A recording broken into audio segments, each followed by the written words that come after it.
देखिए, बिहार विधानसभा चुनाव 2025 में 238 सीटें हारने वाली पार्टी जनसुराज अब बांकीपुर सीट पर होने वाले उपचुनाव को लेकर सक्रिय हो चुकी है।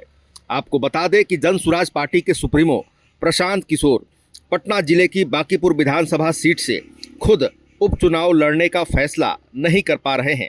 भारतीय जनता पार्टी चीफ नितिन नवीन द्वारा खाली की गई बांकीपुर सीट पिछले 3 दशक में हुए 9 चुनाव से भाजपा का गढ़ बनी हुई है।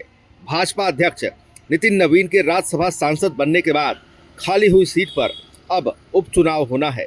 प्रशांत किशोर लगातार कह रहे हैं कि जनसुराज पार्टी बांकीपुर का चुनाव पूरी ताकत से लड़ेगी, लेकिन खुद लड़ेंगे या नहीं, इस सवाल का जवाब हर बार टाल जा रहे हैं।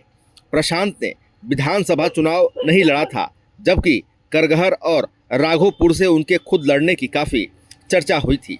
आपको बता दें कि जनसुराज की बैठक के सिलसिले में सारण गए प्रशांत किशोर से पत्रकारों ने बांकीपुर से लड़ने पर फिर से सवाल पूछा तो उन्होंने कहा, हम लोगों को लगता है कि बांकीपुर का चुनाव पिछले 7-8 महीने से चल रही सरकार के काम पर जनमत संग्रह होगा।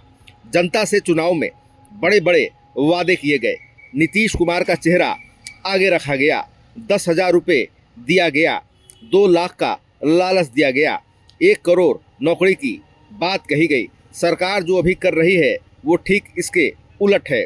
सरकार 2 लाख कब तक देगी ये नहीं बता रही, नीतीश को क्यों हटाया गया ये नहीं बता रही, लाल गमछा और हरा गमछा की बात कर रही है, जाति पूछकर गोली चलाने की बात हो रही है। उन्होंने कहा कि जनसुराज पार्टी पूरी ताकत से बांकीपुर का चुनाव लड़ेगी, वहां भाजपा को जनसुराज ही हरा सकती है। कांग्रेस और राजद वहां कई चुनावों से भाजपा को हरा नहीं पाए हैं। पत्रकारों ने फिर से उनके खुद लड़ने की चर्चा पर सवाल पूछा तो पीके ने कहा, ये तो पार्टी तय करेगी। मैंने आपको एक शब्द में कह दिया कि बांकीपुर का चुनाव जीतने के लिए जनसुराज पार्टी को जो कुछ भी करना पड़ेगा वो सब कुछ किया जाएगा। आपको बता दें कि राबड़ी देवी के बंगले को लेकर चल रहे विवाद पर प्रशांत किशोर ने कहा कि यह सरकार और राबड़ी देवी के बीच का मामला है। उन्होंने सरकार से जवाब देने कहा कि डिप्टी सीएम के आवास को सीएम के आवास से क्यों मिलाया गया। उन्होंने कहा, एक अने मार्ग पहले से 8 एकड़ में फैला हुआ बंगला है। पहली बार सीएम बनने के बाद सम्राट चौधरी ने बगल में देश रत्न मार्ग का डिप्टी सीएम वाला बंगला को भी सीएम आवास में मिला दिया है। महाराष्ट्र के सीएम का बंगला 10 से 15 कट्ठा में है। बिहार के सीएम को 8 एकड़ से भी पूरा नहीं हो पा रहा है तो 5 से 6 एकड़ का बंगला और मिला दिया।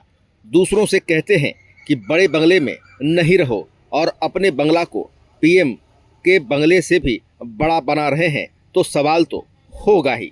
तो इस प्रकार आपने खबर में देखा कि प्रशांत किशोर खुद बांकीपुर से चुनाव लड़ने का जो उनका फैसला है यह अभी तक क्लियर नहीं हो पा रहा है। इस पर पूछे गए सवाल का वे गोल मटोल जवाब भी दे रहे हैं। तो फिलहाल खबरों में इतना ही। बने रहिए दिलचस्प और बड़ी खबरों के लिए देडर के साथ। आपको हमारा वीडियो पसंद आया हो लाइक शेयर कमेंट जरूर कीजिएगा। आपने अभी तक इस चैनल को सब्सक्राइब फॉलो नहीं किया, कृपया तुरंत कर लें। धन्यवाद।